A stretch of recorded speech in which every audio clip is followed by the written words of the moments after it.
So I finished my project here, and I figured this is always a good time of year to reinforce the importance of cleanup with every project. So as you can see, I got a lot of stuff in front of me, so we got to start cleaning up. So the first thing we always do is cover up our piece.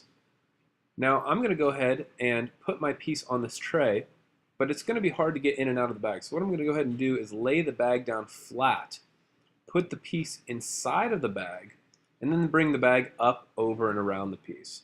This is a good way so you don't have to awkwardly try to pick it up and set it under the bag, and I'm just going to tuck it underneath gently there. Now I know my piece is nice and sealed up, so I'm going to go ahead and take it back to my locker as you do. You might have to unlock it, put it in there, and your phone should be sitting right there to the left. That's a magic spot for your phone to be. Hopefully it's there so I don't have to take it away.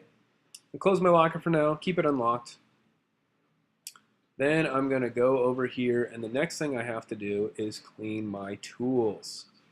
So I'm going to gather up everything that I was using. I got my pin tool, my little sponge, my metal rib, my rolling pin, and yes, you do have to wash the rolling pins. I'm going to come over to the wash bucket first and start as we always do by rinsing off my tools. If you have water at your table, you can do this as well. You want to get the majority of the clay off of them. Remember, these are your tools, so use them wisely, keep them nice and clean. If you don't, I guess they're yours, but working with clean tools is better, and it'll keep your locker and your table and everything cleaner. And use your sponge or use a cleaning sponge and go ahead and wipe off the rolling pin. Make sure there's no chunks of clay stuck to it. This is one of my pet peeves when these get dirty, because when they roll around in the cart, they start losing chunks from the vibration and clay gets everywhere. So this rolling pin and the rolling sticks, which I forgot, I'll have to go back and get, go on this cart. Now, don't worry, you're not going to have to go outside for this cart. The cart will be in the classroom during this project, but since I'm here just hanging out making stuff, it's outside. I'm going to also take my rolling sticks, aka train tracks, and I'm going to put them in the bucket. Now, the bucket right now is on its side down here at the bottom, but don't worry, in the classroom the bucket will be upright and it will be less awkward. So back inside I go. Back to my area. I've got my tools. They're clean. I'm going to grab the rest of my tools that I didn't use, and I'm going to put my ruler back. Now, the rulers don't go with the rolling sticks. They go right here in the bin between the modeling tables. In that bin, make sure they always get back there. And if they're dirty, clean those too, or else you can't see, and then it defeats the purpose of having a ruler. So I'm going to put my tools back in here. Hello, phone that's not there but should be. Go ahead and lock it, because you're not going to need to do any more with that. And the next step is going to be to collect all the clay. So the nice thing about this rolling mat is I'm not going to have to wipe down the table too much. So the rolling mats do save you some time, although you do have to wipe down the rolling mats. We'll get to that in a second. So go ahead and get all the little pieces of clay, and then you can, get impatient, and then you do my little smash method where you just kind of tap the clay on all the pieces and get them all in one ball, get them to stick.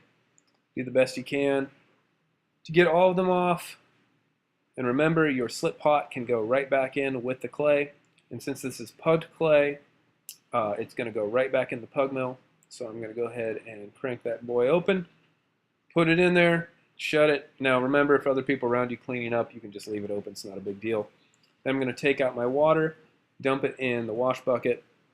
You can also dump it in the recycle bucket to the left there. Rinse it out, put it back.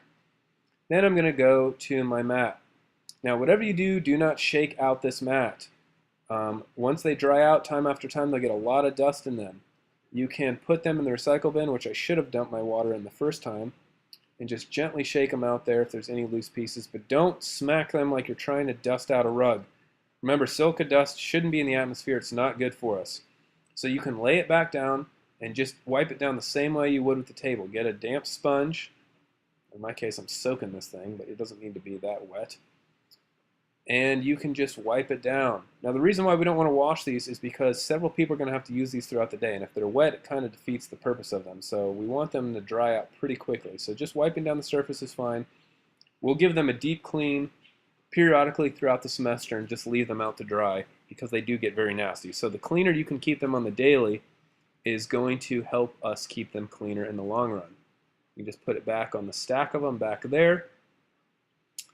And then if there's anything else dirty on your table, you can wash it off. But remember, wring out your sponge until it's clear. If the water is not coming out clear, the sponge is not clean, and we don't want a damp soaked sponge either. So make sure you wring it out fully. See how vigorously I'm squeezing it there and putting it back. And then if we go back and look at our area, it's clean. Check the floor. If there's anything on the floor, make sure you pick it up. I see a little clay piece right here. And after this, just make sure your chair is up and everything on the floor is clean, and then you are all done.